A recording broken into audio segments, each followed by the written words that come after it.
इस कार्यक्रम के प्रायोजक हैं श्रीमान महेंद्र कुमार जी गंगवाल, श्रीमती कुसुम जी गंगवाल, श्रीमान राहुल जी गंगवाल, श्रीमती सुनीता जी गंगवाल, श्रीमान विनीत जी गंगवाल, श्रीमती रीना जी गंगवाल, कुमारी गाथा धार्मिक, कुमारी नयांशी, कुमारी रिविधा, कुमारी आर्या, कुमारी ईशना एवं समस्त गंगवाल परिवार, श्यामनगर, जयपुर, राजस्थान। संयम प्रकाश नाम का ये ग्रंथ है। आचार्य महाराज सूर्य सागर जी साहब द्वारा लिखी गई यह सुंदर रचनाएं हैं। बातें छोटी छोटी सी कही जा रही थी, वैराग्य की प्रेरणा दे रहे थे, दीक्षा का उपदेश दे रहे थे, संयममय जीवन होना चाहिए, ये बातें कही जा रही थी। और साथ साथ में ये भी कहा कि संयम के बिना यदि आपका काल व्यतीत होगा तो आप समझ लीजिए नरक जाने का काम होगा। और उसके लिए इष्टोपदेश का एक उद्धरण यहाँ प्रस्तुत कर दिया गया कि इंतजारी यदि करना है मोक्ष जाने के पहले तो आप छाया में खड़े रह कर के इंतज़ार कीजिए, पुण्य की छाया में खड़े रह कर के इंतज़ार कीजिए। पाप के स्थान रूप अग्नि और ज्वालाओं के स्थान रूप यदि नरक में जाकर के विश्राम करने की बात आप सोचते हैं तो फिर आपसे बड़ा मूर्ख दुनिया में और कोई हो नहीं सकता है। हमसे बड़ा कोई मूर्ख नहीं हो सकता, हमसे बड़ा कोई नादान नहीं हो सकता, हमसे बड़ा कोई बेवकूफ़ नहीं हो सकता है यदि कोई व्यक्ति छाया की जगह धूप में खड़े रह कर के इंतज़ार करने की बात करे। तो मोक्ष जाने के पहले यदि कोई व्यक्ति नरक में जाकर विश्राम करने की बात करे तो वो तो ठीक नहीं लगता है। इस संबंध में व्रत और अव्रत की बात यहाँ कह दी थी कि यदि आप अव्रत में अपना जीवन व्यतीत करते हो उसकी तुलना में व्रतों में अपना जीवन व्यतीत करें, क्योंकि व्रत लेने से परिणामों में शांति होती है, व्रत लेने से परिणामों में निर्मलता आती है, व्रत लेने से सहजता होती है। ये सब बातें व्रत लेने से विशेष रीति से कार्यकारी होती है, इसलिए इन बातों को हमें अच्छे से जानना चाहिए। जब यहाँ व्रत लेने की प्रेरणा दी गई, व्रत लेने का उपदेश दिया गया और ये कहा गया, हे भव्य जीवों, यथा संभव जैसे शक्ति हो, जैसे सामर्थ्य हो, जैसे पात्रता हो, जैसे योग्यता हो, अवश्य ही संयम अंगीकार करना चाहिए। माने आप अपने समय को आराधना में बतलाइए, आप अपने समय को विराधना से बचाइए और आराधना में लगाइए। ये उपदेश शिक्षा यहाँ आचार्य देव ने हमारे को दी है और निश्चित ही इस उपदेश को सुनकर बहुत सारे लोगों ने अपने जीवन को संयमित करने का संकल्प लिया होगा, प्रेरणा बनाई होगी अपने जीवन में कि ज़रूर हम संयम से अपने जीवन को बिताएंगे। अब विषयों में ना ही फंसेंगे, निजानंद पाने करेंगे। चल दिया छोड़ घर बार, कुटुंब परिवार, धार मुनि बाना, समझाया वीर न माना। अब तो अंदर का रस आ गया है। तो ये बातें जब अंदर की बातें अंदर में समा जाती है तो कुछ विशेष प्रकार की उपलब्धि होती है। अब देखिए आगे बढ़ते हैं, इसी क्रम को थोड़ा सा और आगे बढ़ाते हैं, इन्हीं बातों को थोड़ा सा और अच्छे से समझाने का प्रयत्न करते हैं। पेज नंबर 609 और अंतिम पंक्तियों को देखिए। यहाँ आत्मा के बलवान होने की बात कही थी, व्रतों से आत्मा बलवान होता है। बातें थोड़ी सी जो शुद्ध आत्म तत्व की चर्चाएं पढ़ने सुनने वाले गहन अभ्यासी लोग हैं उन्हें थोड़ी सी अटपटी सी लगेगी बातें कि आप क्या कह रहे हो, क्या कह रहे हो आप, कि भाई हम नहीं कह रहे हैं, ये बातें तो संत लोग कह रहे हैं, हम नहीं कह रहे हैं, ये बातें तो आचार्यों ने कही है, ये बात तो पूज्यपाद आचार्य देव ने कह दी है। आप ये क्यों समझ रहे हैं कि हम आपको व्रत लेने के लिए या पुण्य करने का उपदेश? अरे करने का उपदेश नहीं है, सहज ही ऐसा होगा। कल कितने अपन ने 2-5 उदाहरणों के माध्यम से ये बात देख ली थी। इंतज़ार यदि करना हो तो वेटिंग रूम में जाकर के इंतज़ार करना, है ना, लॉन्ज में इंतज़ार करना। वहाँ बिज़नेस क्लास की लॉन्ज अलग होती है, वहाँ आपको वेटिंग के लिए ले जाएंगे, वहाँ इंतज़ार करना। दोस्त का एग्जाम्पल देकर के चर्चा कर दी थी। दोस्त अपना चश्मा लेने के लिए चले गया, 2 दोस्त पीछे से खड़े हुए हैं, एक धूप में खड़े रह के इंतज़ार कर रहा है और दूसरा वृक्ष की छाया में खड़े होकर के इंतज़ार कर रहा है। दोनों में से कौन व्यक्ति श्रेष्ठ है, दोनों में से कौन व्यक्ति सुखी है, ऐसा कह सकते हैं अपन, टेम्परेरी। और फिर साथ में महाराज साहब ने बैलेंस बनाते हुए ये भी कह दिया था कि इसका अर्थ कोई ऐसा न समझ लेवे कि हम स्वर्ग में सुख की बात कर रहे हैं। अरे सुख तो स्वर्ग में है ही नहीं। बहुत पहले, लगभग 25-30 साल पुरानी बात कहता हूँ, अर्ली 90s की बात कहता हूँ मैं एक तर्क दिया करता था देवगति के संदर्भ में। मैं पूछता था, बोलो संसार में सुख है या नहीं है? तो सामने से लोग फटाफट कहते थे संसार में सुख नहीं है ना। अर्ली 90s की बात कर रहा हूँ मैं, लगभग 30 साल पुरानी, 28-30 साल पुरानी बात कह रहा हूँ। तो जब मैं ऐसा सभा में बोलता था, स्वर्ग के बारे में बात कर रहा हूँ, देवगति के बारे में, तो सामने से तुरंत जवाब, नहीं संसार में तो सुख नहीं है, संसार में तो सुख नहीं है। तो फिर मैं कहता था, तो फिर देवगति में सुख होगा कि नहीं होगा? यदि संसार में सुख नहीं है तो देवगति भी तो संसार में ही है क्या? कमल पाटलिया जी साहब, देवगति में यदि सुख नहीं है या संसार में सुख नहीं है, ऐसा लगाइए, इधर से लगाइए, संसार में सुख नहीं है तो फिर देवगति में कैसे होगा? क्योंकि देवगति इज ए पार्ट ऑफ संसार। क्या देवगति भी संसार का ही पार्ट है? तो जब संसार में कहीं सुख नहीं है, कि कहीं है क्या? संसार में कहीं सुख है क्या? ऐसे खोद खोद करके पूछता था मैं, संसार में कहीं सुख है क्या? अरे नहीं, कहीं, बोले कहीं नहीं है। सोच लो, कहीं संसार में कहीं तो सुख, बोले कहीं नहीं है क्या?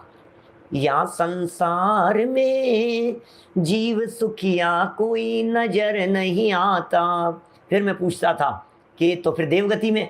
हाँ देवगति तो, अरे देव तो स्वर्ग, अरे संसार में है, संसार में। जब संसार में सुख नहीं है तो देवगति में सुख भी नहीं हो सकता है। तो इस तरह से यहाँ स्वर्ग में भी सुख नहीं है, ये तो पारमार्थिक बात है। हम ये कैसे कह सकते हैं कि स्वर्ग में सुख होगा? चलिए और देखिए, सम्यक्त व्रत के बिना, ये एक बहुत महत्वपूर्ण शब्द दे दिया है इन्होंने। यदि कोई व्यक्ति इन बातों को सुनकर के कह रहे साहब व्रत की कितनी महिमा है, व्रत की कितनी महिमा है, व्रत तो होने ही चाहिए, व्रत तो होने ही चाहिए, ऐसी बातें सुनकर, ऐसी बातें जानकर कोई व्यक्ति व्रत अंगीकार करने के लिए प्रयत्नशील हो, तो आचार्य देव से कह रहे हैं सम्यक्त व्रत के बिना संसार में चक्रवर्ती की विभूति भी कुछ कार्यकारी नहीं है। लो, चक्रवर्ती की संपदा और इंद्र सरी के भोग, काग बीट सम गिनत हैं सम्यक दृष्टि लोग। सम्यक व्रत के बिना, अरे जिसके जीवन में सम्यक दर्शन रूपी व्रत नहीं है, इसके बिना दुनिया के कोई भी व्रत ले लीजिए, कोई व्रत कार्यकारी नहीं है। पहले में पहले यदि कोई व्रत लेने योग्य है तो उस व्रत का नाम है सम्यक व्रत। कि साहब सम्यक दर्शन रूपी व्रत नहीं है, बाकी चक्रवर्तित्व का राज्य है, बोले वो विभूति भी तुम्हें कांटों जैसी चुभेगी। कांटों का ताज है, कांटों का ताज, ताज पहन रखा हो अपने सर पे, नरेश लुवाड़िया जी साहब, सर पर कांटों का ताज पहना दो, ताज है ताज, अब वो चुभ रहा है, पीड़ा हो रही है। ऐसा सम्यक दर्शन के बिना चक्रवर्तित्व पद भी चुभता है। ओह, सम्यक दर्शन के बिना वो चक्रवर्तित्व पद भी ऐसा लगता है कि जैसे वो सप्तम नरक की भयंकर वेदना में तप रहे हों, ऐसी फीलिंग में आती है बात। देखो शुभम चक्रवर्ती क्षण भर में नरक चला गया, क्या करोगे भाई साहब? हमारे अलवर वाले पंडित जी साहब का देवलोक गमन हो गया, किशन चंद जी पंडित जी साहब का, वे कहा करते थे, भाई विनीत जी शास्त्री, आपने तो सुना होगा, उनको प्रत्यक्ष भी सुना होगा, जयपुर में महाविद्यालय में जब वे पढ़ाने के लिए आया करते थे। वे एक एग्जाम्पल दे करके बतलाते, शुभम चक्र इसका सनत कुमार चक्रवर्ती, ब्रह्मदत्त चक्रवर्ती का, यहाँ तो शुभम की बात कर रहे हैं ना, ब्रह्मदत्त चक्रवर्ती का मैंने भी दिया है कई बार। 700 वर्ष की आयु थी ब्रह्मदत्त चक्रवर्ती की। वर्तमान में 7वें नरक की घोर वेदना को भोग रहा है। ब्रह्मदत्त नाम का चक्रवर्ती 700 वर्ष की आयु, अभी देखना किस जगह पर ले जाते हैं। 700 वर्ष की आयु में उसने जितना जो कुछ किया होगा, भोग विलासिता, खान पान, विषयासक्ति जिसमें वो मरा है, जितने भोग उसने भोगे होंगे इस 700 वर्ष की आयु में, अभी उसके फल में 33 सागर की नरक की आयु भोग रहा है। 33 सागर की नरक की आयु भोग रहा है। अब जरा कैलकुलेशन देखना, कैलकुलेशन कैसे करेंगे? बोले सुनो, 700 वर्ष की आयु है ना, 700 वर्ष की आयु 700 वर्ष, अरे संजय जी भाई साहब सुनो, अभी 700 वर्ष के दिन बनाओ 360 से मल्टीप्लाई करके। एक वर्ष में 360 दिन होते हैं, आधुनिक कैलेंडर की दृष्टि से 365 दिन होते हैं, 365 से कर लो। कितने किसके? 700 वर्ष के दिन बना लिए। अब उस दिन के जितने दिन निकलेंगे उनको 24 घंटे से मल्टीप्लाई करो, 24 से मल्टीप्लाई करो। क्या? तो 24 से मल्टीप्लाई कर लिया। किसको? कैलकुलेटर हाथ में है, आप सबके मोबाइल हाथ में है, जरा गणना करके देखना। 700 वर्ष इसके दिन बनाओ तो 700 वर्षों में दिन कितने आ जाएंगे? हैं 2,55,500 दिन आ गए विनय सिंह जी साहब। ठीक है साहब, 2,55,500 दिन हो गए। अब 2,55,500 दिनों के घंटे बनाओ 24 से गुना करके, फिर जितने घंटे आ जावे उतने को 60 से गुना करके मिनट बनाओ और उसको 60 से गुना करके सेकंड बनाओ। बस इससे नीचे नहीं उतरेंगे अपन।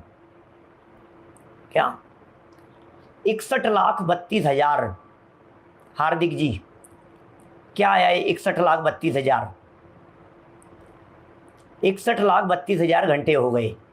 ठीक है साहब, 61,32,000 घंटे हो गए। अब 61,32,000 घंटों के 60 से मल्टीप्लाई करके मिनट बना लो और फिर 60 से मल्टीप्लाई करके उसके सेकंड बना लो। अब जितने सेकंड आए हैं इतने सेकंड की आयु हो गई उसकी। ब्रह्मदत्त चक्रवर्ती की एज कितनी है? बोले वर्षों में देखो तो 700 वर्ष की। कि नहीं साहब, दिनों में देखो तो इतने, घंटों में देखो तो कितने घंटे की आयु थी उसकी। अब सेकंड में देखो तो ब्रह्मदत्त चक्रवर्ती की आयु कितनी थी? बोलो। ये मिनट आ गए साहब सामने, ठीक है ना? अभी तो फटाफट दौड़ जाते हैं आपके स्क्रीन से। अब सेकंड बना लो, 60 से और मल्टीप्लाई करके सेकंड बना लो। तो इसका मतलब शुभम चक्रवर्ती की आयु कितनी थी? तो बोले सेकंड आ जाएंगे अपने पास। इतने सेकंड की आयु थी, इतने सेकंड की आयु थी। अब जितने भी सेकंड की आयु थी शुभम चक्र इसकी ब्रह्मदत्त चक्रवर्ती की, उतने भोग विलासिता के फल में मिला 33 सागर। क्या? 220,752 लाख। क्या? 220,752 लाख, इतना ही है ना? इतने सेकंड। अब इतने सेकंड का भाग दीजिए 33 सागर में, तो पता है अविनीश भाई क्या आएगा? तो ये आएगा पर सेकंड, लाखों बरस नहीं। अरे क्या बात कर रहे हो आप? पहले सैकड़ों की बात कर रहे थे, फिर हजारों की बात कर रहे थे, अब लाखों में आ गए। सुनिए मेरी बात सुनिए। असंख्यात वर्ष 33 सागर में आपके इतने का जब भाग देते हैं तो 1 सेकंड की भोग विलासिता की सजा असंख्यात वर्षों की नरक वेदना है। क्या? असंख्यात वर्ष, अनकाउंटेबल, अनकाउंटेबल, असंख्यात कह रहा हूं, असंख्यात वर्ष, असंख्यात वर्षों की वेदना, 2207 करोड़ 52 लाख। क्या? असंख्यात वर्षों की वेदना, कल्पना ही नहीं कर सकते अपन तो। असंख्यात, असंख्यात, पर सेकंड निकाला है, पर सेकंड। राकेश जी, मोदी साहब, बोलो आप, कल्पना कीजिए अपना समय कहाँ जा रहा है, कहाँ हम समय बिता रहे हैं, कहाँ हमारा टाइम पास हो रहा है इस ज़िंदगी में, घर गृहस्थी में, विषय कषायों में, जंजाल में, आपाधापी में, धन इकट्ठा करने में कितने सेकंड बर्बाद हो रहे हैं। अरे पर सेकंड की सज़ा बतलाइए, पर सेकंड की सज़ा। घूम जाता है दिमाग, एक एक सेकंड के अंदर क्या क्या हो रहा है। बनारसी दास जी ने लिखा है, अरे क्या लिखा है उन्होंने, एक समय की कमाई तू अनंत काल खाएगो। और मैं उसे उल्टा करके कहता हूँ हमेशा, एक समय की चूक में अनंत काल गंवाएगो। एक समय के लिए चूक गया, अनंत काल गंवा देगा। भाई तू क्या कर रहा है, किस तेरी मेरी में उलझा हुआ है, किस राग द्वेष में उलझा हुआ है, किस मन मुटाव में उलझा हुआ है, किन कषायों में, किस घमंड में जी रहा है। आज तक ये घमंड किसी का काम नहीं आया है। कौन किसके काम आता है, किसके आगे दीनता रूप, दरिद्रता रूप वचन कहता है, क्यों दरिद्र बना फिर रहा है, तो ये पता नहीं है, अंदाजा नहीं है। क्या? सुनिए जरा यहाँ क्या कह रहे हैं ये ब्रह्मदत्त चक्रवर्ती गया क्यों था? यदि नरक आयु बंधन के कारणों की बात कहें तो एक ही कारण है, कुरुमति का नाम स्मरण करते हुए राजमहल में, अपने महल में, शयनागार में, वहाँ उसकी डेथ हुई थी। देखो अपने चक्रवर्ती जो होते हैं ना, चक्रवर्ती यदि चक्रवर्तित्व पद पर मरण करें तो नियम से मर करके 7वें नरक में जावे। चक्रवर्तित्व पद से यदि उसका मरण होवे तो नियम से 7वें नरक में जावे चक्रवर्ती। और यदि वो दीक्षा ले लेवे और दीक्षा और वैराग्य के परिणाम होवे तो वो नियम से स्वर्ग में जावे। और यदि दीक्षा लेकर के अपने स्वरूप में समा जावे तो फिर नियम से मोक्ष जावे। चक्रवर्ती के 3 ही स्थान हैं गमन करने के, नरक, स्वर्ग या मोक्ष। बस तिर्यंच गति में नहीं जाते चक्रवर्ती, भोग भूमि में नहीं जाते चक्रवर्ती, मनुष्य गति में भी नहीं जाते चक्रवर्ती। माने गति तो 2 ही हैं, या तो नरक या स्वर्ग, 2 ही गतियों में जाते हैं। कर्म भूमि में जन्म नहीं लेते, भोग भूमि में जन्म नहीं लेते, तिर्यंचों में जन्म नहीं लेते, मनुष्यों में जन्म नहीं लेते। यदि वे राजपाट में मरेंगे तो नियम से 7वें नरक में जाएंगे, दीक्षा ले लेंगे तो स्वर्ग में चले जाएंगे, और दीक्षा लेकर के जब अपने में ही समा जाएंगे तो फिर वे निर्वाण की प्राप्ति कर लेंगे। हमारे वर्तमान चक्रवर्तियों में से जो 12 चक्रवर्ती हुए हैं, उन 12 चक्रवर्तियों में से 2 चक्रवर्ती स्वर्ग में गए हैं, 2 चक्रवर्ती नरक में गए हैं, ब्रह्मदत्त और सुभौम, और 8 चक्रवर्ती मोक्ष में गए हैं। ऐसा है। देखिए तो ये चक्रवर्ती देखो तो सही, सुभौम चक्रवर्ती क्षण भर में नरक चला गया। इसलिए दौलत राम जी ने छेड़ाला में कहा है, क्या कहा है? छेड़ाला की ये पंक्तियाँ, छेड़ाला के प्रवचन आप में से अनेक लोगों ने सुने होंगे। धन समाज गज बाज राज तो काज न आवे। हो पंक्तियाँ इतनी झकझोर देने वाली दिखाई देती है। अभी दीक्षा लेकर के चले जाए, अभी ऐसा वैराग्य आ जाए, ऐसी है। अभी उतर जाएं कपड़े, रातों रात समा जाएं अपने स्वरूप में। ऐसी पंक्तियाँ हैं। कहाँ उलझाए, कहाँ फंसाए भाई। हैं योगेश जी साहब ग्वालियर वाले, देखिए क्या लिख रहे हैं। धन समाज गज बाज राज कछु काज न आवे, ज्ञान आपको रूप भये फिर अचल रहावे। तास ज्ञान को कारण स्वपर विवेक बखानो, और कोटि उपाय बनाए भव्यता को और आनो। आगे की 2 पंक्तियाँ मैंने उसी के आगे वाली बोली है। इसमें जो लिखी है आगे वो अलग छंद है, कोटि जन्म तप तपे वाला, वो छंद अलग प्रकार का है। अभी उसकी भी बात करेंगे, पहले ये 2 देख लो कौन काम आ रहा है भाई साहब। अरे नहीं साहब, काम तो यही आएगा, अपने बच्चे तो काम आएंगे ही नहीं साहब। काम तो अपना ही बच्चा आएगा साहब। पड़ोसी के बच्चे थोड़ी ना काम आएंगे, अपने तो अपने ही होते हैं, आखिर अपने तो अपने ही होते हैं। अच्छा, काम आएंगे तुम्हारे? क्या काम आएंगे? मुझे हमारे जयपुर के अच्छे कवि हृदय व्यक्तित्व थे, राजमल जी वेक्सिया साहब तो हैं ही, और इनके अलावा मास्टर गोपी चंद जी साहब मास्टर गोपी चंद जी जैन साहब बहुत बुजुर्ग विद्वान हुआ करते थे किसी ज़माने में। हम तो बहुत छोटे थे तब वे बहुत बुजुर्ग थे। शैलियाँ चला करती थी क्या, हाँ ऐसी पंक्तियाँ हैं, क्या काम आएगा, क्या काम आएगा? अरे नहीं साहब, बेटा तो काम आएगा, बेटा अपना अपना बेटा क्या काम नहीं आएगा? फिर तुमने आवाज़ लगाई, बेटा एक गिलास पानी पिला देना बेटा। मेरे बहुत अच्छा, ये बहुत अच्छा ओवर चल रहा है अभी, तो आप उठ करके पी लो। क्या क्या? आपने एक गिलास पानी मांगा, पलट करके उसने जवाब दे दिया। आपने एक छोटा सा काम बतलाया, वो उसने मना कर दिया।